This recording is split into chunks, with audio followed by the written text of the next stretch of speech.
자, 간단한 질문입니다. 대륙은 몇 개일까요? 7개 아니면 5개?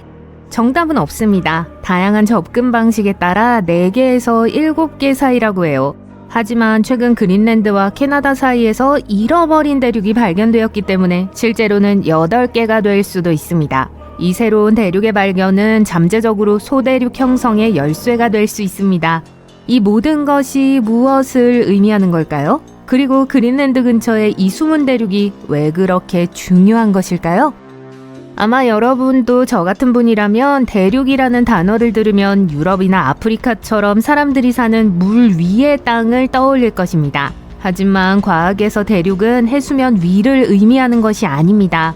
대륙은 땅이 무엇으로 이루어져 있는지를 말합니다. 지각이라고 불리는 지구의 외층은 대륙과 해양의 2가지 주요 유형으로 나뉩니다.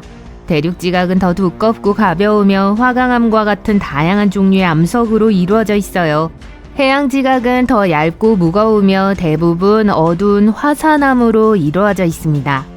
그린랜드와 캐나다 사이의 데이비스 해협 아래에 있는 이 발견은 바다 밑에 있지만 대륙의 일부로 보입니다. 과학자들은 수백만 년 전에 더 큰 지형에서 분리되기 시작했지만 완전히 형성되지 않았기 때문에 이를 원시 미대륙이라고 부릅니다. 지각판이 서서히 이동하면서 이 지역의 지각은 늘어나고 균열이 생겼습니다. 한 덩어리가 떨어져 나가기 시작했지만 어떤 이유에서인지 그 과정은 멈췄습니다. 완전한 대륙처럼 떠내려가지도 않았고 해저지각처럼 가라앉지도 않았습니다. 그 대신 그 자리에 그대로 남아 파도 아래에서 계속 떠다니고 있었습니다. 따라서 완전히 분리되어 현재 별도의 지각블록으로 존재하는 질랜디아와 같은 진정한 미대륙과는 다릅니다. 뉴질랜드 근처의 수중 소대륙인 질랜디아 대륙은 약 94%가 물속에 잠겨 있지만 대륙 지각으로 이루어져 있기 때문에 많은 지질학자가 지구의 8번째 대륙에 해당한다고 말합니다. 하지만 질랜디아는 소대륙이라고 하기에는 너무 크고 그 지위를 정의할 수 있는 공식적인 글로벌 기관이 없기 때문에 여전히 논쟁의 여지가 있습니다. 이봐, 여기는 새로운 대륙이야 라고 선언할 수 있는 유엔이나 국제지질학협의회 같은 글로벌 조직도 없습니다. 해수면보다 완전히 높고 지질학자들이 소대륙의 전형적인 예로 널리 인정하는 마다가스카르와 달리 질랜디아는 아직 제대로 된 지위를 기다리고 있습니다. 그러면 이제 이게 궁금하실 거예요. 마다가스카르는 섬이 아닌가? 간단한 대답은 둘 다라는 겁니다. 마다가스카르는 물로 완전히 둘러싸인 세계에서 4번째로 큰 섬입니다. 하지만 약 8,800만 년 전 초대륙 곤드와나에서 분리되어 해양 지각이 아닌 대륙 지각으로 이루어져 있어 지질학적으로 소대륙으로 간주됩니다. 하와이 같은 화산섬과 달리 용암으로만 만들어진 것이 아니라 고대 대륙 지각의 실제 조각입니다. 따라서 마다가스카르는 지리적으로 섬, 지질학적으로는 소대륙이라는 2가지 조건을 모두 충족하는 곳입니다. 이러한 발견이 매혹적인 이유가 바로 여기에 있습니다. 마다가스카르가 파도 위에서 눈에 띄는 것처럼 데이비스 해협 아래에서 새로 발견된 이 육지는 특이한 구조 덕분에 파도 아래에서 눈에 띕니다. 이 섬을 돋보이게 하는 것은 특이한 두께입니다. 대부분의 해저는 금속처럼 얇지만 이곳은 대륙성 물질이 겹겹이 쌓인 점토와 비슷합니다. 이 아늑한 이불 아래에서 과학자들은 예상치 못한 암석층을 발견했는데 이 암석층은 원래 있어서는 안 되는 곳이기 때문에 특이했습니다. 이 지층은 일반적으로 해저에서 볼 수 있는 지층이 아니라 대륙에서 볼 수 있는 지층과 더 비슷하게 작용합니다. 화강암스러운 형성과 뚜렷한 자기적 특성에 대한 힌트가 있는데 이는 이 물질이 건조한 땅을 구성하는 물질과 유사하다는 것을 시사합니다. 사이즈도 꽤 특별한데요. 원시 마이크로 대륙은 가로지르면 약 19에서 24km로 대략 중형 도시와 비슷합니다. 수중 1980m에 있는 맨해튼과 비슷하죠. 지구에서 가장 넓은 해협 중 하나인 데이비스 해협 바로 아래에 있다는 사실 덕분에 지금까지 발견된 수중에 잠긴 대륙 조각 중 가장 큰 규모를 자랑합니다. 연구원들에 따르면 이 대륙은 그린랜드와 캐나다가 서서히 떨어져 나가던 약 5,800만 년 전에서 4,900만 년 전에 형성되기 시작했다고 해요. 어쩌면 그냥 사이가 좋지 않았을 수도 있습니다. 그럴 수도 있죠. 둘이 멀어지면서 데이비스 해협 아래에 지각이 늘어나면서 주요 단층선 중 하나가 이동했습니다. 하지만 약 4,800만 년 전 균열이 멈추고 그린랜드가 캐나다에서 멀어지는 속도가 급격히 느려지면서 엘스미어 섬과 부딪혔습니다. 마치 자동차가 고속도로에서 방향을 틀었다가 다시 고속도로로 진입하는 것과 같습니다. 그러니까 기본적으로 이런 일이 일어난 거예요. 땅덩어리가 움직임 사이에 끼어버린 거죠. 새로운 대륙처럼 바다로 떠오르지도 않았고 지구로 빨려 내려가지도 않았습니다. 그냥 그 자리에 머물러 물 밑에 좌초된 것이죠. 이 덩어리에는 자체 단층 시스템이 있으며 과학자들은 실제로 캘리포니아 샌안드레아스 단층의 축소판처럼 보인다고 말합니다.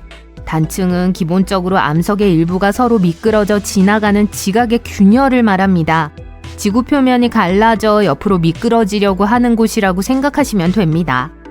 캘리포니아에서는 오늘날에도 이러한 움직임이 일어나 지진을 일으킬 수 있습니다. 하지만 데이비스 해협 아래에서는 이야기가 달라집니다.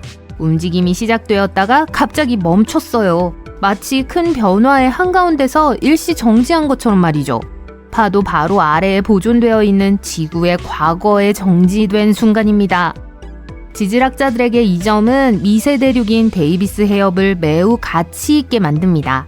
갑작스러운 움직임의 멈춤은 왜 어떤 땅덩어리는 깨끗하게 떨어져 나가는 반면 다른 땅덩어리는 뒤틀리거나 멈추거나 사라지는지 설명하는 데 도움이 됩니다. 하지만 이것은 단지 학문적인 것만이 아닙니다. 과학자들은 대륙이 어떻게 분리되거나 정지하는지를 연구함으로써 미래의 지형, 단층선, 지진 활동의 변화를 더 잘 예측할 수 있습니다. 그리고 지진과 지질학적 위험을 예측하는 것은 모두에게 매우 가치 있는 일이 될 수 있습니다. 미대륙이 어떻게 형성되는지 알면 수백만 년에 걸쳐 지구 표면이 어떻게 변화할지 예측할 수 있으며 이는 기후 모델에서 자원 가용성에 이르기까지 모든 것에 영향을 미칩니다. 하지만 이러한 발견에 필요한 기술 발전만으로도 큰 도움이 됩니다.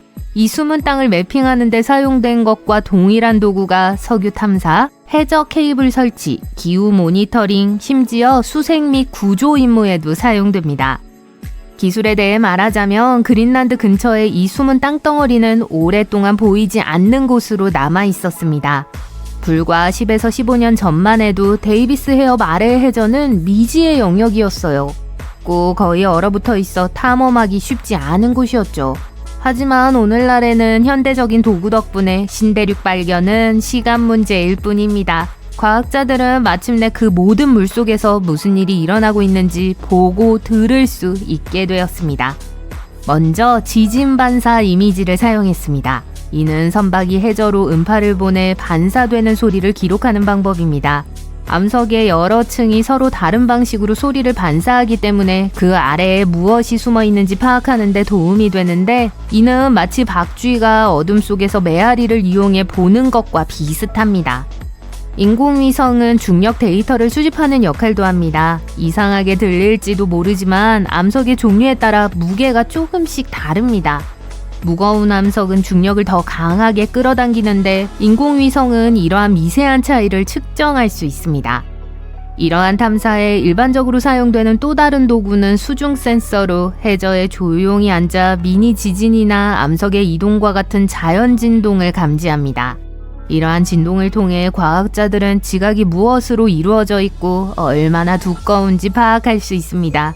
기본적으로 해저의 귀라고 할 수 있죠. 또한 두꺼운 얼음 아래에서도 고해상도로 해저를 스캔할 수 있는 로봇 잠수함인 AUV를 사용했을 가능성이 높습니다. 어쨌든 과학자들은 이 새로운 대륙의 발견이 단순한 지질학적 놀라움을 넘어 자연 실험실이라고 부를 만큼 매우 흥분하고 있습니다. 미대륙 데이비스 해협에 대한 연구는 미대륙이 어떻게 형성되고 진화하며 때로는 완전히 분리되지 않는지 이해할 수 있는 드문 기회를 제공합니다. 또한 지구의 지각이 우리가 생각했던 것만큼 깔끔하게 나뉘어 있지 않다는 사실을 일깨워줍니다. 바다 밑에는 그린랜드나 다른 곳에 숨은 또 다른 대륙, 즉 거의 대륙에 가까운 땅덩어리가 발견되기를 기다리고 있을지도 모릅니다. 캐나다의 잃어버린 대륙은 본격적인 대륙이 되지는 못했지만 이 대륙의 발견은 이미 판 구조론에 대한 우리의 시각을 바꾸고 있습니다. 그리고 기술의 발전 덕분에 예전에는 간과했던 장소가 이제는 지구의 깊은 과거와 미래에 대한 비밀을 알려주고 있습니다. 자, 퀴즈입니다. 지구에는 대륙이 몇 개일까요? 아마 7개라고 하시겠죠? 저도요. 하지만 솔직히 이제는 딱 잘라 맞다고 할 답이 없습니다. 엄밀히 말하면 지구에는 7개 대륙이 맞습니다. 그런데 교과서가 이 거대한 지역을 통째로 빼놓고 있었죠. 수년 동안 과학자들은 실제로 8번째 대륙이 숨어 있다고 주장해왔고 이름은 질렌디아라고 합니다. 알고 보니 이 잃어버린 대륙, 이제는 그렇게 잃어버린 게 아닙니다. 몇 해 전 연구진이 마침내 질렌디아의 위치와 실제 규모를 정확히 지도에 그려냈거든요. 그게 처음이었습니다. 질렌디아는 다른 대륙과 전혀 다르게 생겼으니까요. 생각해보세요. 아시아, 유럽, 아프리카는 우주에서도 보입니다. 아니, 지금 당장 발밑만 내려다봐도 되죠. 우리는 지금 대륙 위에 서 있습니다. 하지만 지구의 모든 대륙에는 우리가 밟을 수도 볼 수도 없는 부분이 있다는 걸 대부분 모릅니다. 그 땅의 상당 부분이 바다 아래에 숨겨져 있고 그런 구역은 지도와도 탐사도 쉽지 않습니다. 자, 전체의 94%가 물속인 대륙을 상상해보세요. 그런 건 거의 못 찾죠. 그게 바로 질렌디아입니다. 태평양 아래에 숨은 거대한 땅덩어리죠. 그렇게 된 데는 이유가 있습니다. 아주 오래전에 질렌디아는 고대 초대륙 곤두와나의 일부였고 그 곤두와나는 남아메리카, 아프리카, 남극, 오스트레일리아, 아시아 일부를 한데 묶고 있었습니다. 수백만 년 동안 곤두와나는 이어져 있었지만 대략 2억 년 전에 갈라지기 시작했습니다. 조각들은 천천히 다른 방향으로 흘러갔고 그중 하나가 질렌디아였습니다. 처음엔 오스트레일리아와 남극에 여전히 붙어 있었지만 8,500만 년 전쯤 마침내 떨어져 나와 홀로 표류하기 시작했고 고립된 대륙이 되었죠. 그런데 오스트레일리아나 남극과 달리 질렌디아는 오래 지표에 머물지 못했습니다. 가라앉았습니다. 오늘날 수면 위로 드러난 건 극히 일부뿐입니다. 주로 뉴질랜드와 뉴칼레도니아 그리고 몇몇 작은 태평양 섬들이죠. 나머지는 전부 바닷속에 숨어 있습니다. 그런데 말이죠. 애초에 질렌디아는 왜 가라앉았을까요? 오랫동안 다수의 전문가는 질렌디아가 주향이동 단층 작용에 따른 분리로 떨어져 나갔다고 생각했습니다. 거대한 주향이동 단층대, 그러니까 판이 서로 비껴 미끄러지며 지나가는 경계선을 따라 대륙이 갈라지는 과정을 말합니다. 그런데 그 가설에는 어딘가 계속 맞지 않는 구석이 있었죠. 수년의 연구 끝에 과학자들은 마침내 실마리를 잡았다고 봅니다. 알고 보니 질렌디아의 지각, 즉 대륙의 바깥 껍질이 얇아질 만큼 늘어나 있었던 겁니다. 그렇습니다. 옆으로 비껴 미끄러진 게 아니라 땅이 실제로 늘어나며 갈라지고 있었습니다. 반죽을 잡아당기다 너무 얇아져 결국 찢어지는 것과 같습니다. 질렌디아에 딱 그런 일이 벌어진 거죠. 땅이 과도하게 늘어나 결국 툭 끊어졌고 그건 질렌디아 아래의 판들이 서로 벌어지며 잡아당겼기 때문입니다. 그렇게 지각이 점점 얇아지다 끝내 무너졌습니다. 그 순간 균열은 엄청나게 커졌죠. 틈이 워낙 커 바닷물이 밀려들었고 지금의 태즈먼해가 그렇게 생겨났습니다. 수백만 년이 더 흐르자 추가적인 신장으로 질렌디아의 지각은 더 얇고 약해졌습니다. 결국 지탱하지 못했고 거대한 구역이 파도 아래로 잠기며 잃어버린 대륙의 운명이 굳어졌죠. 그래도 완전히 사라진 건 아니었습니다. 전문가들은 사실 거의 400년 전부터 그 존재를 의심했는데 단서는 유난히 두꺼운 지각 두께였습니다. 지구의 지각은 크게 두 가지입니다. 대륙 지각과 해양 지각이죠. 둘 다 행성을 감싸는 단단한 바깥 껍질이지만 차이는 큽니다. 대륙 지각은 시카고식 딥디시 피자 같다고 보면 됩니다. 두껍습니다. 반대로 해양 지각은 뉴욕 스타일 한 조각 피자에 가깝죠. 얇습니다. 이제 두 조각을 물탱크에 넣는다고 생각해보죠. 어떻게 될까요? 딥디시는 더 가볍다고 치죠. 그래서 뜹니다. 대륙이 바다보다 위에 있는 이유가 이겁니다. 뉴욕 한 조각은 더 무거워서 탱크 바닥으로 가라앉고 그래서 해양 지각이 더 낮아져 바다 바닥을 이룹니다. 또 하나 중요한 차이가 있습니다. 대륙 지각은 다양한 종류의 암석으로 이루어져 있고 해안 지각은 주로 현무암입니다. 화산 분출로 생기는 어두운 화성암이죠.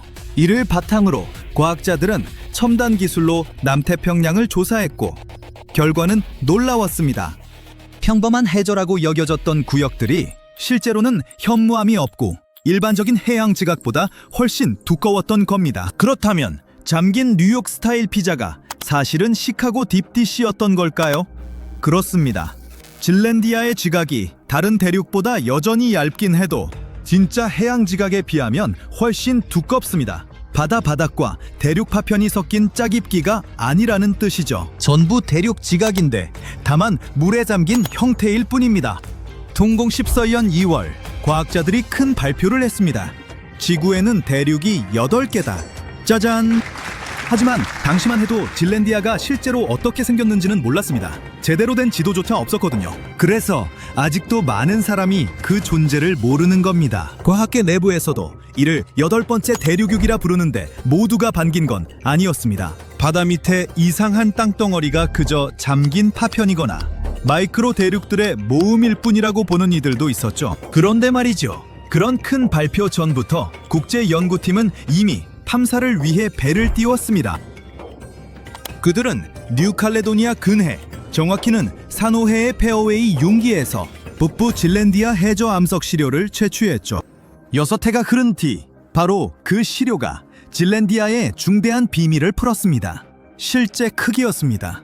암석 연대 측정, 자기 신호, 판구조 지도화 등을 종합해 질랜디아의 경계가 어디인지 규정할 수 있었고, 그리고 질랜디아의 면적이 약 500만 제곱킬로미터라는 사실을 확인했습니다. 비교하자면 뉴질랜드의 약 20배입니다. 많은 전문가에게 이 규모와 운전함은 질랜디아가 진짜 대륙이 아니라는 주장을 사실상 불가능하게 만듭니다. 그런데도 왜 아직 공식처럼 느껴지지 않을까요?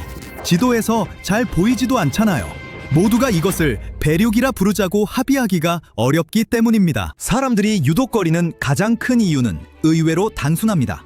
여러모로 편하지가 않거든요. 대륙 구분은 엄격한 기준보다 관행에 의존하는 경우가 많습니다.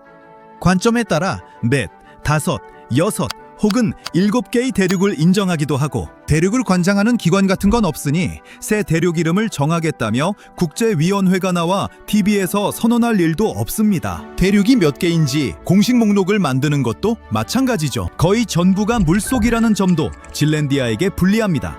아시아나 아프리카처럼 대륙이라 부르는 게 과연 공정하냐는 거죠. 질랜디아를 인정한다면 코코스 제도 같은 더 작은 대륙 지각 블록이나 다른 마이크로 대륙도 목록에 올려야 한다고 주장하는 이들도 있습니다. 그렇다면 대륙을 몇 개나 더 보태야 할까요? 왜 번거롭다고 하는지 느껴지죠? 그래서 질랜디아를 수몰 대륙 혹은 가라앉은 대륙이라 부르는 쪽이 더 안전하고 더 정확할지도 모릅니다. 다만 솔직히 수몰 대륙의 정확한 정의도 아직은 좀 모호합니다. 그런데 사실 질랜디아의 공식 명칭에 너무 집착할 필요는 없습니다. 중요한 건 전범위를 지도화했다는 사실 자체가 이미 큰 성과라는 점이죠. 다만 아직도 넓은 구역이 미탐사라는 점은 기억해두세요. 과학자들은 지진 탐사 영상과 심해 시추 같은 기술로 그 구조와 역사를 더 많이 밝혀낼 수 있다고 확신합니다. 대부분이 물속이라는 이유로 지질학적 경이가 아닌 건 아닙니다. 고조와 이 잠긴 배지에는 지표 위 대륙에서는 보기 힘든 지구의 과거 단서들이 보존돼 있습니다. 판이 움직일 때 대륙이 어떻게 이동하는지 이해하는 데도 도움이 될 겁니다. 떠도는 대륙이 해수면과 기후 패턴, 식물과 동물의 분포에 어떤 영향을 주는지도 더 많은 단서를 찾길 기대하고 있습니다. 새로운 발견 하나하나가 지구 표면이 스스로를 어떻게 새로 빚어가는지에 대한 이해를 더 선명하게 만들 것입니다. 그러니 대륙이든 아니든 질랜디아는 이미 우리가 지구를 보는 방식을 바꿔놓았습니다.